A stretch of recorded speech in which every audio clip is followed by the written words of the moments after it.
He was born into the iron heart of Quraysh, of the house of Makhzum, where martial skill was the measure of a man. From his youth, Khalid Ibn Al-Walid carried the name and temper of that clan. Quick to strike, disciplined in maneuver, proud of lineage and command. The chroniclers, al-Tabari, Ibn Hisham, Ibn Kathir and others, preserve him as a figure of fierce energy and rare ability, a man whose life would pivot the fortunes of Arabia in the space of a few decisive campaigns. Before the light of Islam reached his camp, Khalid was already known across the Hijaz as a cavalry leader. He fought for Quraysh when the conflict with the Muslims hardened into open war. At the Battle of Uhud, classical sources agree, the fortunes of the day swung through the operation of mounted men whose timing and direction were deadly. The Muslim archers held a critical post on a hill, and when many of them abandoned their assignment to gather spoil, the position was left exposed. It was then that the horsemen of Quraysh struck from the flank and the rear. Among those who led the shock was Khalid ibn al-Walid. The chronicles do not decorate his action with piety or vilification. They record it as professional warfare executed with brutal effectiveness. The Muslim ranks, taken between uphill pressure and a sudden cavalry strike, were driven back. Casualties and confusion followed. For those who study the campaigns, Uhud is the first time the name Khalid appears with the weight of consequence. A tactical actor who could, in a single movement, change the shape of battle. His opposition to the Prophet and the Muslim community did not obscure what the historians describe as an exceptional capacity to read the battlefield. He understood cavalry as an engine of mobility and shock. He practiced quick, disciplined charges and controlled withdrawals. Those who would later serve under him learned to call him a man of rapid decisions, unflinching and exacting in execution. The turning point that transforms an enemy commander into one of Islam's principal generals is narrated carefully by our sources. When the Prophet entered Mecca, and the city opened its gates in the year that historians give as 8 many who had stood against him sought reconciliation. Khalid ibn al-Walid embraced Islam at that moment. Al-Tabari and Ibn Kathir record his conversion without embellishment. A warrior of Quraysh accepted the call and put his talents at the service of the Muslim polity. For the community, he was a living paradox, a former foe whose knowledge of Quraysh tactics and Arabian warfare suddenly became an asset of the highest order. Few episodes in the early struggle reveal both his personal courage and strategic judgment as starkly as the encounter at Mutta. Classical narratives tell that a force was dispatched north of Medina to confront Byzantine-allied forces and Arab tribes. The appointed commanders, men of note and high rank, were cut down in the thick of fight. In the chaos that followed, Khalid assumed command. What the historians insist upon is not legend, but calculation. He took control of a shattered army, formed an organized withdrawal, and led his men back to Medina with a discipline that saved lives and preserved the fighting core of the community. The sources praise the firmness of his conduct. They emphasize the absence of panic, the order in retreat, the use of rearguard positions, and the graded rotation of units to cover movement. It was not mere bravery, it was command at the level of art. These are not tales of supernatural prowess. They are accounts of decision-making under pressure, choosing when to stand, when to yield, when to press an advantage, when to consolidate gains. They show Khalid as a practitioner of war whose instruments were timing, cohesion, and the moral authority to demand obedience on the field. Ibn al-Athir and Ibn Khaldun, writing with different emphases, both highlight the central fact that Khalid possessed a mind for maneuver. In the Ridda period after the Prophet's passing, when the nascent state faced rebellions that threatened to rip it apart, The caliphate called upon generals who could act swiftly and decisively.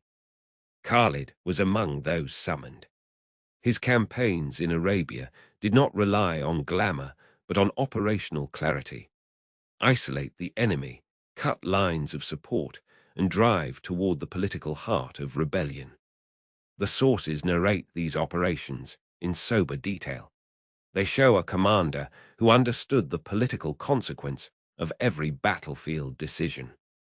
What marks the first coil of the Serpent in Khalid's saga is not a single victory, but the combination of transformation and application. From the plateau of Quraysh's resistance to the open court of the Muslim polity, he stretched his talent into new purpose.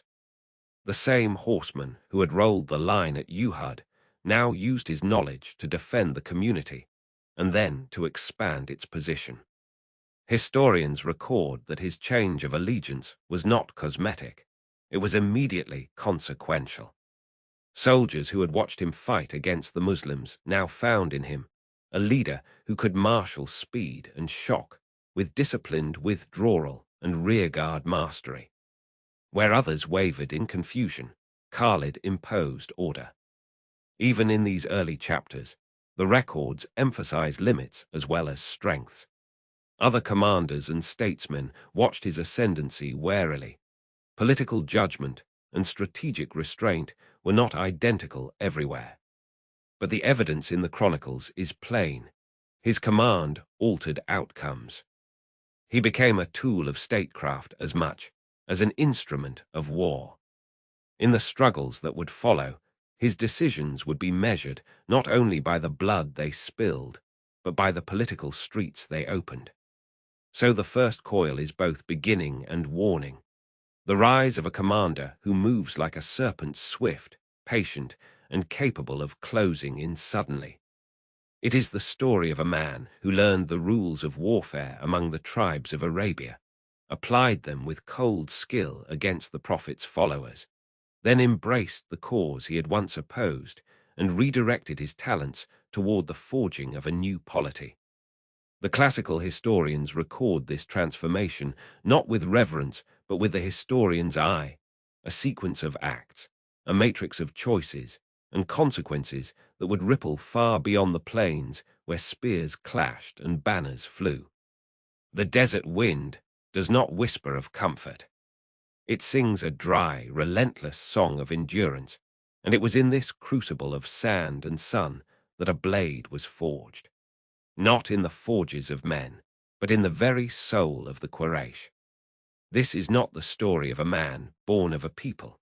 It is the story of a people reborn through the fire of a man. This is the saga of Khalid, son of al-Walid. In the years before the light of Islam, the boy, Khalid, grew in the shadow of the Kaaba, a scion of the Makhzum, a clan whose nobility was measured in blood and steel. His father, al-Walid, a chieftain, and his mother, a woman of the Asad tribe, gave him a heritage of command and a spirit as untamed as the desert falcon. He learned the arts of the safe, and the sword, and the spear as other boys learn words. War was not a profession for the Makhzumi, it was an inheritance. When the Prophet, may peace and blessings be upon him, declared the message of Tawheed, the Makhzum were among its most formidable foes. Khalid, a young lion of the Quraysh, was schooled in the old ways, the ways of the Jahiliyyah honor, vengeance, and the supremacy of blood and tribe. At the Battle of Uhud, he stood with the polytheists of Quraysh. With a commander's eye, he saw the flaw in the Muslims' position on the slopes of Uhud. It was Khalid Ibn Al-walid, leading the Qurayshi cavalry, who saw the archers abandon their post for the spoils of the Meccan camp. He seized the moment, leading a devastating cavalry charge that turned the tide and almost broke the Muslim line. It was not hatred that drove him, but the unyielding code of the warrior and loyalty to his kin and his forefathers' creed. In that moment, he was the sharpest sword of the old world, defending its order. Yet the winds of fate, like the shamal that carves the dunes, shift without warning.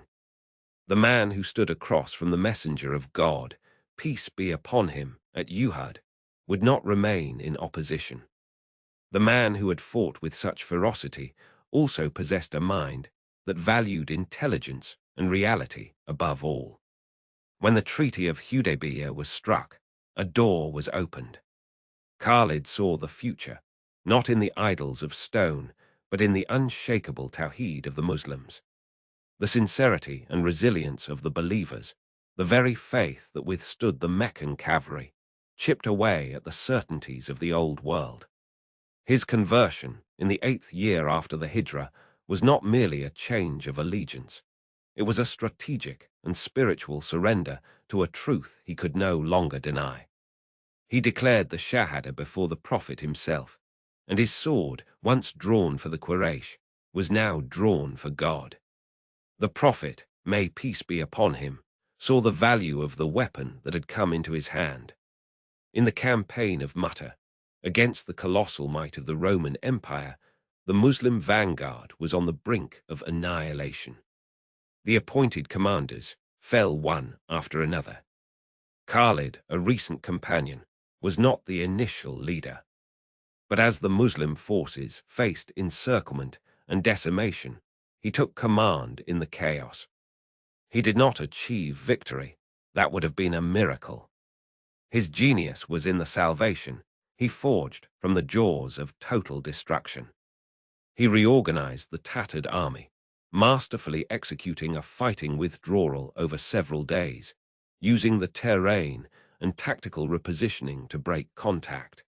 The Byzantines, expecting a rout, found only a disciplined, orderly, and dangerous foe withdrawing step by step, shield by shield. He saved the army, and the Prophet, peace be upon him, bestowed upon him a title that would echo through history: Saif Allah al-Maslul, the drawn sword of Allah. This was not a title of mere flattery. It was a prophecy. The man who had once been the Quraysh's finest weapon was now the sharpest blade in the scabbard of Islam, unsheathed and shining in the desert sun, its edge yet to be fully tested. The desert wind, which whispers the names of the forgotten, now began to carry a new name. In the heart of Arabia, where the desert winds whisper tales of ancient struggles and triumphs, a new chapter of heroism was about to unfold. The stage was set in Makkah, the sacred city, where the sun cast its golden light upon the noble tribe of Quraysh. Among them, a young man named Khalid Ibn Al-Walid was destined to carve his name into the annals of history, his story a testament to the indomitable spirit of the Arab people. Khalid was born into the Banu Makhzum clan, a branch of the influential Quraysh tribe. From an early age, he exhibited a keen intellect and an unparalleled prowess in the arts of war. His reputation as a formidable warrior grew rapidly, earning him the epithet Sword of Allah among his contemporaries. Yet it was not merely his martial skills that set him apart, but also his profound understanding of strategy and tactics, qualities that would soon be tested in the crucible of battle. The year was 624 AD, and the nascent Muslim community in Madinah was facing its greatest challenge yet. The Quraysh of Makkah, who had long persecuted the Muslims, had amassed a formidable army to confront their former kin, now followers of the Prophet Muhammad. The people of Madinah, though fewer in number, were resolute in their faith and determined to defend their new home. It was in this time of dire need that Khalid ibn al-Walid emerged as a beacon of hope. The Battle of Badr, a pivotal encounter in the history of Islam, was not merely a clash of arms, but a test of wills and a crucible of faith. The Quraysh, confident in their numerical superiority, marched towards Madinah with the intent of crushing the Muslim uprising once and for all. Yet they were unaware of the strategic genius that lay within the ranks of their adversaries. Khalid, though not yet a Muslim, found himself at the forefront of the Quraysh's military planning. His keen mind assessed the strengths and weaknesses of both sides, and he recognized the futility of a direct confrontation. He counseled caution, advocating for a delay in the battle until the Quraysh could better prepare. However, his advice fell on deaf ears, as the leaders of the Quraysh were consumed by their pride and arrogance. As the two armies faced each other on the sandy plains of Badr, the outcome hung in the balance. The Quraysh, despite their numbers, were plagued by disunity and a lack of clear leadership. In contrast, the Muslims, though outnumbered, were united in their faith and purpose. The Prophet Muhammad, may peace be upon him, had chosen the battlefield wisely, positioning his forces near a water source that the Quraysh could not access. The battle commenced with a series of skirmishes, as individual warriors from both sides sought to prove their mettle. Among the Muslims, a young man named Hamza, the Prophet's uncle, distinguished himself with his valor and courage. His exploits on the battlefield caught the attention of Khalid, who recognized in him a kindred spirit. The two warriors engaged in a fierce duel, their clash a microcosm of the larger conflict that raged around them. As the day wore on, the tide of battle began to turn. The Muslims, inspired by their faith and the leadership of the Prophet, fought with a ferocity that surprised the Quraysh. The Quraysh's disunity and lack of coordination proved to be their undoing, as their forces were gradually pushed back and overwhelmed. The Battle of Badr ended in a decisive victory for the Muslims, a triumph that would resonate throughout the Arabian Peninsula and beyond. In the aftermath of the battle, Khalid Ibn Al-Walid found himself at a crossroads. The defeat of the Quraysh at Badr had shaken the very foundations of Makkah, and the once mighty tribe was left reeling. Yet it was also a moment of reflection for Khalid, a time to contemplate the path that lay before him. The truth of Islam, the unity and purpose of the Muslim community, had made a profound impression on him. Slowly but surely, the seeds of faith were planted in his heart. The years that followed would see Khalid ibn al-Walid rise to even greater heights, his strategic brilliance and martial prowess earning him a place among the most celebrated commanders in history. Yet it was his journey of faith, his transformation from a proud warrior of the Quraysh to a devoted follower of the Prophet Muhammad, that truly defined his legacy. For in the end, it was not merely his victories on the battlefield that mattered, but the indomitable spirit of the Arab people, their resilience in the face of adversity, and their unwavering commitment to the cause of justice and truth. The year is 629. The Arabian Peninsula trembles at the edge of transformation. To the north, two empires, Rome and Persia, have bled each other white in decades of war. Their treasuries are empty, their armies exhausted. The old world is dying, though it does not yet know it. In the Hijaz, something unprecedented stirs. A new community has emerged from the desert, bound not by tribe or blood, but by conviction. For 7 years, the Muslims have fought for survival against their own people. Badr, Uhud, the Trench. Each battle a desperate stand against annihilation. But now, after the Treaty of Hudaybiyah, an uneasy peace settles over the peninsula. The Muslims can finally breathe. They can finally look beyond the immediate horizon. Muhammad, the prophet of this new faith, stands at a crossroads. His message has always been universal, a call to all humanity. But until now, survival demanded that he focus on Arabia alone. The peace changes everything. For the first time, he can reach beyond the tribal confederations, beyond the merchant caravans, to the great powers themselves. His scribes prepare letters. To Heraclius in Constantinople. To Khosrow in Ctesiphon. To the Negus in Abyssinia. to the Mukorkes in Alexandria. Each message carries the same invitation. Embrace Islam, or at the very least, acknowledge its right to exist. These are not threats. They are invitations from a community that has learned to defend itself, now seeking recognition in a world that has never heard of it.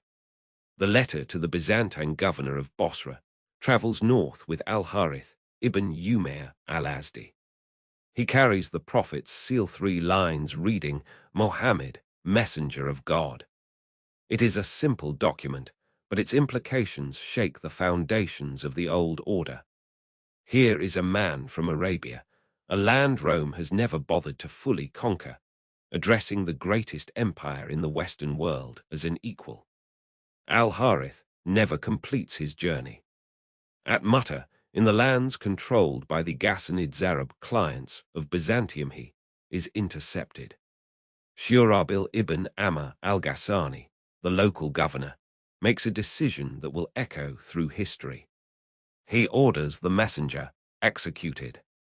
In the ancient world, this is an unforgivable crime.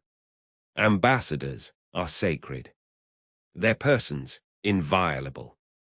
Even enemies respect this law, for without it, all diplomacy collapses into chaos. But Shurabil sees only an upstart from the desert, a nobody claiming to speak for God. He does not see the line he crosses. He does not understand that this new community, forged in the fires of Badr and Uhud, cannot let such an insult stand. The news reaches Medina like thunder. The small community that has endured persecution, exile, and war now faces a choice. To ignore this murder is to announce to the world that Muslim blood is cheap, that their messengers can be killed without consequence. But to respond is to challenge Byzantium itself, an empire that has stood for 1,000 years, whose armies have conquered from Britain to Mesopotamia. Muhammad does not hesitate. 3,000 men are summoned. This is not a raid. This is not a tribal skirmish. This is an army, the largest force the Muslims have ever assembled. Their destination, the lands beyond Arabia, where Byzantine power holds sway. He appoints 3 commanders in succession. Zayd ibn Haritha, his adopted son, his companion since childhood, will lead. If Zayd falls, Jafar ibn Abi Talib, the Prophet's cousin, the man who defended the Muslims before the Negus of Abyssinia, will take command. If Jafar falls, Abdullah ibn Rawaha, poet and warrior, will lead. The Prophet's instructions are clear. Do not kill women, children, or the elderly. Do not destroy crops or cut down trees. Fight only those who fight you. But then he adds something that reveals his understanding of what they face. If all 3 commanders fall, he tells them, let the Muslims choose their own leader from among themselves. This is not the confident declaration of certain victory. This is the acknowledgement of terrible odds. Muhammad knows what awaits them.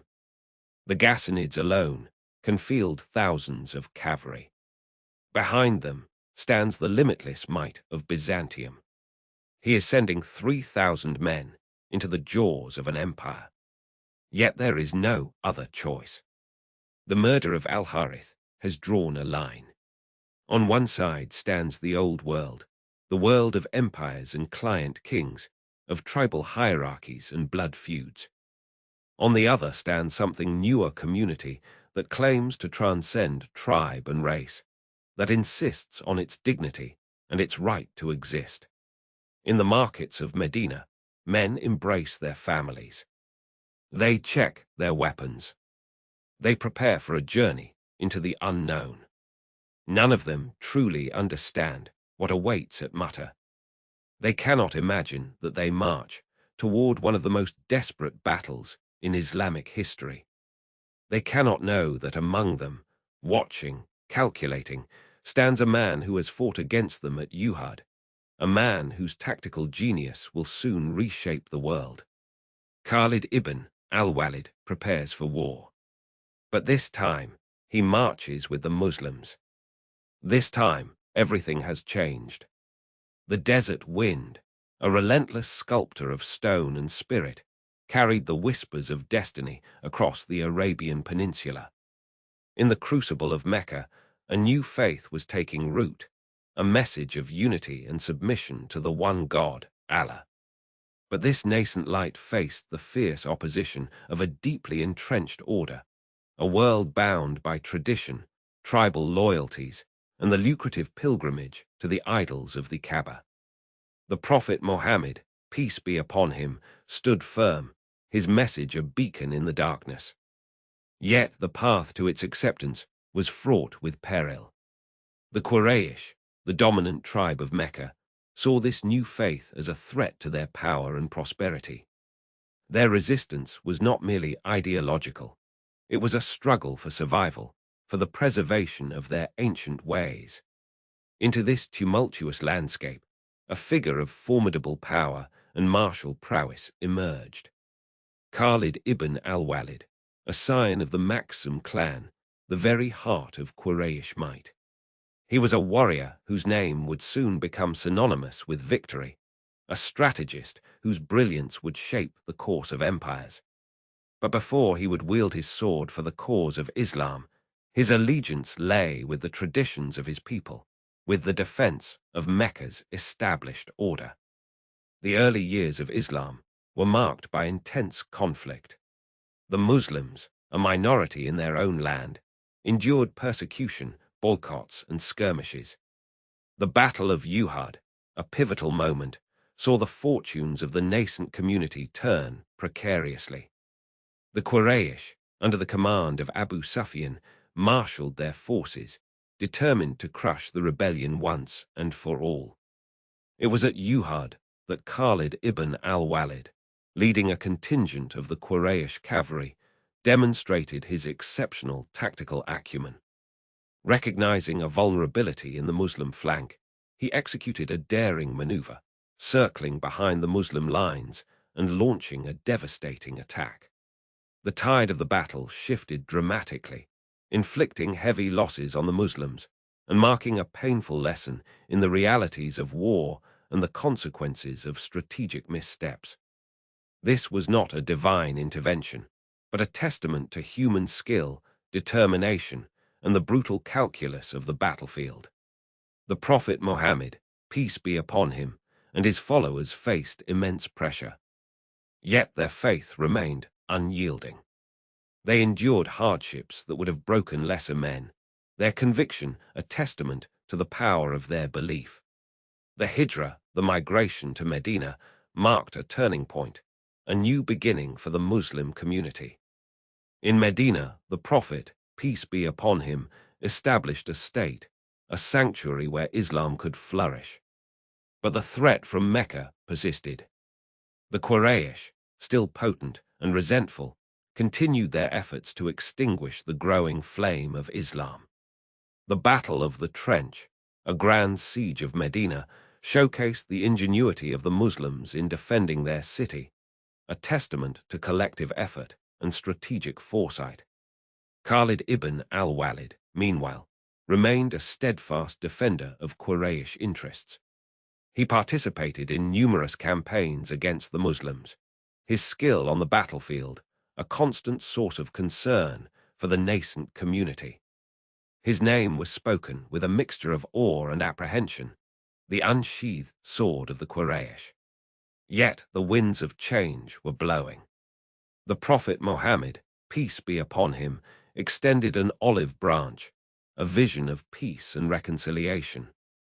The Treaty of Hudaybiyah, though seemingly unfavorable to the Muslims at the time, was a masterstroke of diplomacy, paving the way for a future that few could have then imagined. It was a testament to patience, foresight, and the understanding that true strength often lies not just in the might of arms, but in the wisdom of peace. As the years passed, the influence of Islam grew, not through coercion, but through the compelling nature of its message and the exemplary conduct of its followers. The conquest of Mecca itself was a watershed moment, a testament to the Prophet's magnanimity. Rather than retribution, he offered forgiveness, a profound display of mercy that resonated across the land.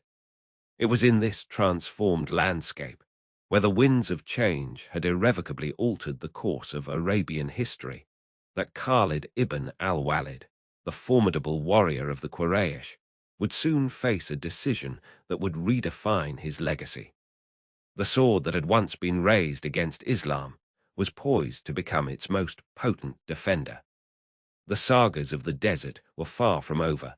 They were merely entering their most dramatic chapters. The revelation that came to the Prophet in the hush of the Arabian Nights did more than change the creed of men. It altered the calculus of power across the peninsula. In Mecca, where lineage and lance determined status, the message cut through the old orders and summoned new loyalties.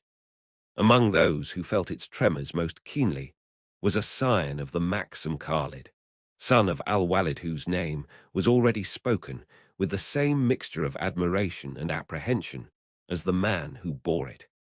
Khalid was born into a house of warriors. The Makhzum were guardians of Meccan prestige. They kept their honor with courage and their influence with arms. As a youth, he learned the arts that define a commander: the handling of men, the timing of a charge, the reading of a terrain that could turn a skirmish into slaughter. He matured at the very moment a new force began remaking Arabia. The clash between old loyalties and the summons of revelation would place him at the fulcrum of destiny. When the flame of conflict first ignited openly, Khalid stood with his tribe and the Quraysh.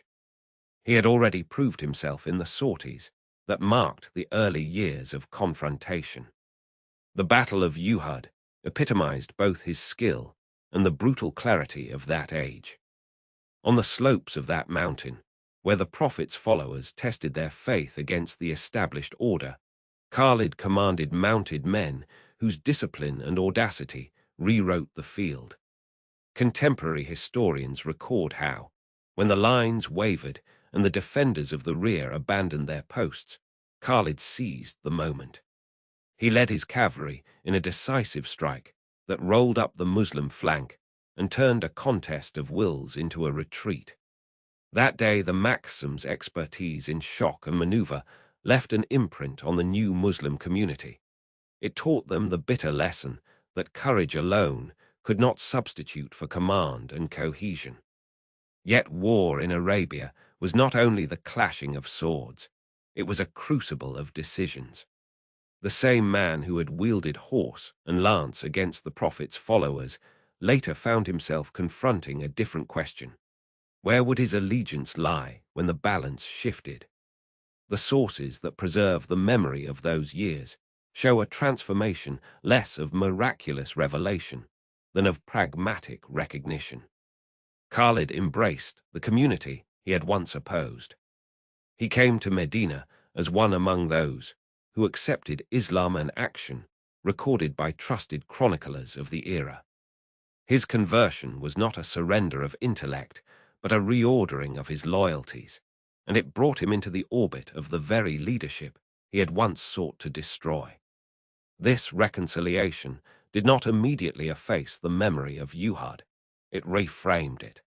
Khalid's understanding of tactics and his command of mounted troops became resources for the Muslim polity that was learning to defend itself far from the streets of Mecca.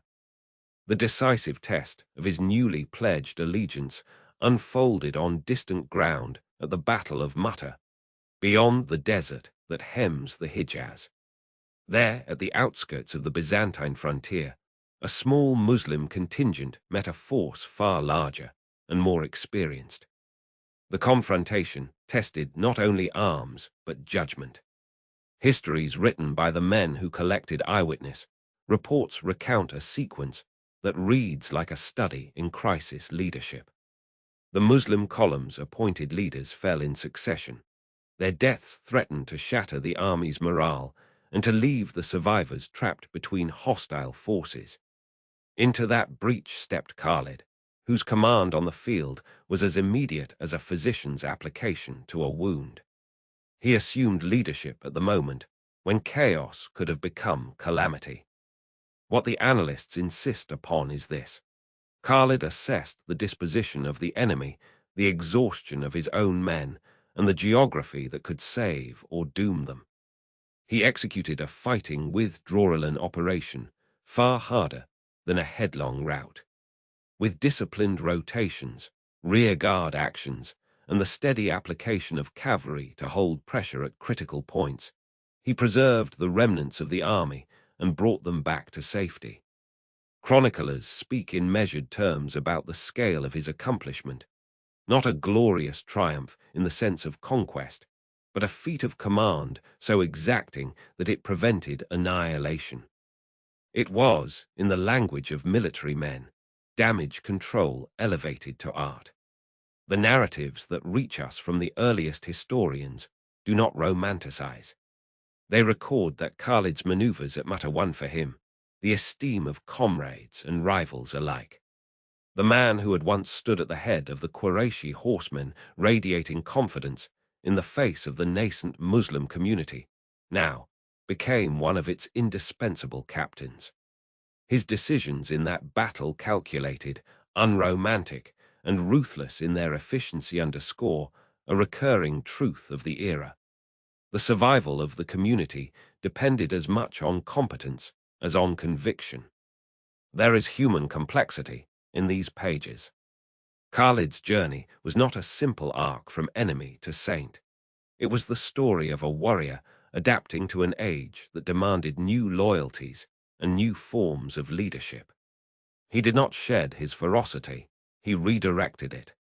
His strategic mind, tempered by experience on the plains and in the streets of Mecca, became an asset to the polity driven by the revelation that had reshaped Arabia. The conversion of such men signified more than numerical growth for the nascent state. It brought into the Muslim ranks a corpus of military knowledge indispensable for the difficult campaigns that lay ahead. In the telling of these events by Arab historians, there is no mythic gloss. The emphasis is on choices made in the heat of danger, on the measured application of force, and on the capacity of a man to change his standing without losing himself. Khalid's name begins to appear in chronicles as one whose presence on the field could bend fortune. Leaders noted his readiness to make hard calls. Soldiers remembered the steadiness of his hand. His life at this juncture became a testament to the way revelation reorganized society, not by erasing the past, but by compelling men to remake it. By the time the smoke cleared at Mata, the echo of revelation had become a call to practical statecraft. Khalid Ibn Al-Walid stood within that echo, a strategist whose genius was measured by cold facts on a battlefield, a man shaped by tribal honor yet remade by a new polity. In the seasons to come, his decisions would be called upon at ever greater stakes. For now, the record left by the earliest historians shows a single, immutable lesson. The survival and expansion of a movement born of revelation depended on leaders who could fight, think, and when required, change.